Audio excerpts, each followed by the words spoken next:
Back at it again, and we've got one here with Tulsi Gabbard and Tucker Carlson. All right. Title of this one is kind of interesting. How Trump calls Tucker Carlson to see the truth. I couldn't even tell you when, like, I don't think that I had like that clear moment where like the light bulb went on. I think it was more like a dimmer switch. You know, where you slowly turn the light bulb on, right? You know, some people have like dimmer light bulbs in certain places in their homes. Like I think that was me. I was more so like the dimmer light bulb where it was just like slowly turning on. Okay, finally, all the way on. It wasn't just like a aha, boom, light on kind of thing. Like it was more gradual. Checking out Jordan Peterson, checking out Thomas Sowell to begin with, and Larry Elder, right? Candace Owens, and just really realizing, holy crap, they're actually telling the truth. Like, now that I'm sitting here thinking about it, they're right. Hold on, wait. Maybe I'm biased. Let me listen to a Democrat debate a Republican. Let me listen to something like that, you know? Because that's what I was doing at the beginning of this journey. Some of you might remember. I was listening to a Democrat debate a Republican. Let's see who wins. Who wins, in my opinion, right? Michael Eric Dyson versus Jordan Peterson. I can never remember the guy's name.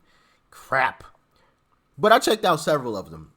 And, you know, it just slowly was like, yeah, Democrat lost that debate. Democrat lost that debate. Democrat lost that debate. Okay, Republicans making sense here. Republicans making sense there. oh man, I think I'm cheering for the wrong team. So yeah, it's gonna be interesting to hear what he has to say. But before we hop into that, got some big news, guys. Big news. Finally got my merch ready to go. You can go to DocRichClothing.com to go and purchase some merch. Make sure you go and do that right now. All right, so you can have it in time for the 4th of July and showcase your U.S. pride. All right, we got a few different designs on there for you guys to pick through, and we'll have some more designs coming. All right, as well as products. We got all kinds of products on there currently, but we'll have more in the future. So stay tuned. Like I said, DocRichClothing.com. Okay, all right, and let's dive in. Was there a turning point for you? Like, were you always kind of cynical of these things, or was there some kind of turning point in your experiences that made you say, well, hold on a second, the things that I've heard and been exposed to and experienced, it's not actually what they've said it is, that there's something deeper and bigger going on here? I mean, I think it was a little bit like Hemingway's description of going broke, you know, gradually and then all at once. Yeah. So just, you know, spending my life there, I was never that impressed by the people I lived around. I liked them a lot, but I didn't think they were smarter than me or wiser than me because I know them, you know. Right. So I was never, and I lived in a world where like everyone went to Harvard, you know. My grandfather went to Yale. Like, he was an alcoholic. Like, that didn't mean, you know what I mean? Like, I'm not impressed by merit badges and never have been. Right. So, but I wasn't against the system at all. Really what changed me was watching Trump in 2015. And I knew Trump before, I mean, because I'm in the media, so I'd known Trump, you know, not well, but I'd known him for, I don't know, 15 years before, right? A long time. And I was like, I thought he was kind of a buffoon. I still think that sometimes. But what changed my view wasn't Trump, it was the reaction to Trump among my neighbors. So Trump would say something in his like florid orange way, you know, like, why are we funding NATO? And that was the one that got me. I remember this. And I never questioned NATO. Because I grew up during the Cold War, and NATO was the bulwark against Soviet aggression into Western Europe. And like, my dad worked for the government. So like, we were totally for NATO. Why wouldn't you be? But that ended in August of 1991. I was on my honeymoon when the Soviet Union collapsed, but we still had NATO in 2015. Like, what was the point? And I'd never thought about it in my life. And Trump's like, why are we funding NATO? And I thought that was a really interesting question. Okay, well, I don't know why. What's the answer? And my neighbors are like, shut up! He must be killed! It's like, okay, but maybe shut up, maybe he must be killed. But what's the answer to like, why are we funding NATO? Is there a good reason? Shut up! Yeah. They were so hysterical about obvious and basically common sense questions about the way things were working that was a tell to me. I was stunned by it, actually. I was like, reasonable people who are acting out of honorable motives should be happy or at least willing to explain themselves. Like, what? Hey, Tulsi, why are you doing that? If you're like, shut up, then that tells me like you're doing something wrong. If you're like, well, here's why I'm doing it. You may disagree, but here's why. Yeah. They couldn't do that. Yeah, I agree. I mean, if you can't answer a basic question of me just asking why, right? That should be simple. Hey, why are you doing that? Oh, yeah. You know, I understand it. It probably looks weird, but these are the reasons why. Yada, yada, yada, yada, yada. But if you come at me, you can't ask that question. Oh, no, absolutely not. You know, hold on, wait, what are you trying to hide? Why can't I ask? I'm just curious. I didn't even accuse you of anything directly. I'm just asking a question. But now you have me wanting to ask even more questions because you're super weird about it. You know? If you have nothing to hide, you should be able to answer the question. Just saying. So I definitely agree with Tucker on that one. For sure. Explain themselves. Like, what? Hey, Tulsi, why are you doing that? If you're like, shut up, then that tells me like you're doing something wrong. If you're like, well, here's why I'm doing it. You may disagree, but here's why. Yeah. They couldn't do that on any topic. Immigration policy. I've never been like, my best friend's an immigrant. I've never been against like immigrants or anything, but I was like, you should have control of your border. And Trump, in his Trumpian way, was basically arguing for that. They just couldn't deal. They couldn't deal with any questions about the way things were then operating. And when I saw that just completely exploded my view of the system. I was like, this system is a lot more fragile than I realized. It's a lot less legitimate than I realized. And then just the whole 4 years of Trump. And like, he'd say something that was like truly insane. Like, the intel agencies are spying on me. And you're like, okay, the intel agencies are not spying on, like, what, you know what I mean? Right. What are you like, was the moon landing fake too? Right. And then you'd find out like a year later, actually the intel agencies were spying on him. And then everyone would be like, well, they had to. Wait, and you'd be like, wait, what? First of all, he was right. Second, I don't care whether it's Trump. I don't care who the president is. You can't spy on the president because he works for you. That's an attack on our system. No, it's totally fine. I would see stuff like that, and I was just like, you know what? I'm out. And we ultimately left the city, and we still have a million friends there. I have some of my closest relatives still live there. But I really became convinced that the system was not. You know, it's crazy how that's happened. How Trump has been proven right time and time again. And I think that's also one of the arguments that we could all have when we talk to our Democrat friends and family, right? Because I think it's important that we do have these conversations. It just has to be had in a specific way, especially people that, you know, for one, are our friends and family, you know, because you don't want to create that animosity there, right? And two, for folks that are like deeply entrenched in the Democrat Party to where like it's really hard to talk to them about anything Republican, like they just lose their mind. I think that's one of the things that we can always bring up is the fact that Trump has been proven right time and time again. One of the most recent situations, Russia, right? Russia. The media, Democrat politicians, you know, they all push this narrative of Russia. I think there's even a clip of Hillary, who allegedly orchestrated the whole Russia hoax thing, on stage talking about, well, if Trump is colluding with Russia, why don't us Democrats collude with China? Why don't we have China join us? And it's just like, I almost cussed. I was this close.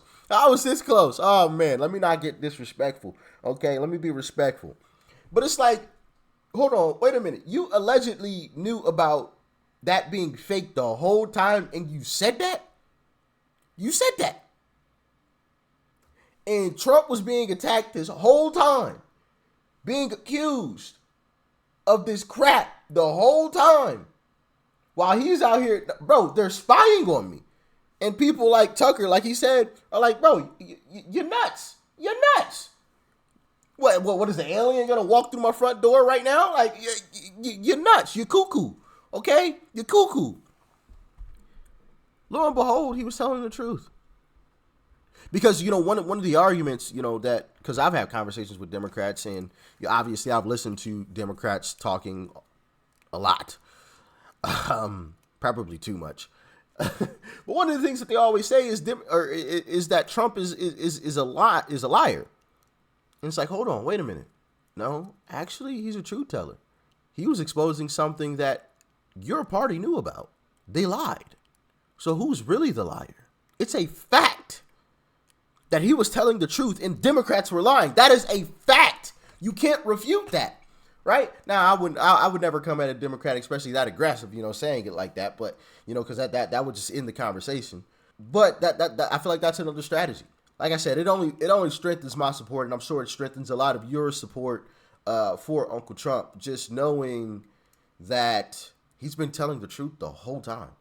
As wild as some of the things that he's been saying, it's actually been the truth. But I can't wait to also see the polls that are going to come out shortly after all of this going down, the new Trump indictment and possible other indictments, how the polls just skyrocket this guy even higher, and Democrats just continually scratch their heads like, yo, what is happening?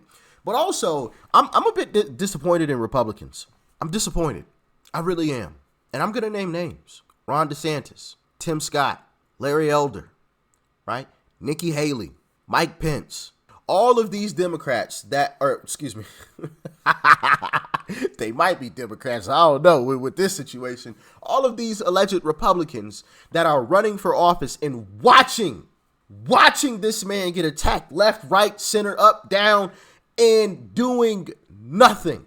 In my humble opinion, all Republicans should drop out of the primary race and say we're all getting behind Uncle Trump. This ain't going down like this. If they truly cared about America, they would all drop out of the race and get behind Uncle Trump and say it's not going down this way. This is not happening. We live in America where the justice system is blind. We don't go after our political opponents. We don't. No. This isn't the way this is going down. And I'm really disappointed. And like I said, this only strengthens my support for Uncle Trump and weakens my support for anybody else running at this point in time. I mean, I already didn't trust DeSantis. My trust in DeSantis is down the toilet at this point. And I get it. We got some Floridians watching. I get it. Yeah, your he's a great governor. I don't trust him as president. He's a traitor. You turn your back on the person that got you into that position? That's who you turn your back on? How am I supposed to trust that you're not going to turn your back on me? He told Floridians he was going to be there the whole time. You turned your back on them too. How can I not expect you to turn your back on me? That's 2 times. Twice already. I've watched you turn your back on people. I've watched you become a traitor twice. And I'm supposed to trust you? Because of some of the things that you've done in your state and some of the things that you say? Absolutely the fuck not. Excuse my language. Absolutely not. You get 0 support from me. You are trash. Bottom of the barrel in terms of primary candidates to me. Matter of fact, you're not even in the barrel. You're not even up for consideration. Okay? Not even up for consideration. Tim Scott, I had some trust in him. But like I said, man, hey, listen. The fact that Tim Scott, Larry Elder, Nikki Haley, Mike Pence, all these other folks, right? And yes, I get Mike Pence is a traitor too, whatever. But Nikki Haley too, I guess. Sheesh, goodness gracious. But I guess I expect them to drop out and just support Uncle Trump. Like, where is that staunch Republican support? Where is it? I'm not seeing it. The only person that I see standing up for us is Uncle Trump. Like, truly for us. Not somebody up there saying it and hoping to get in office, playing politics, right? But somebody that I feel is truly for us is Uncle Trump. That's it.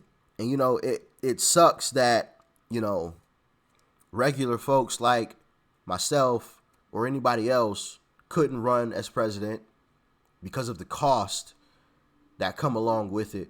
Because listen, at this point, watching what's going down, you know, in 28, if I could afford it, I would. And I'd be just like Uncle Trump. America first. If it ain't America first, then I don't want it. But yeah, y'all let me know if you agree. I think these Republicans are really disappointing right now. Really, really disappointing. But maybe that's just me. Like, share, comment, hit that subscribe button if you're new. Peace and love. I'm out.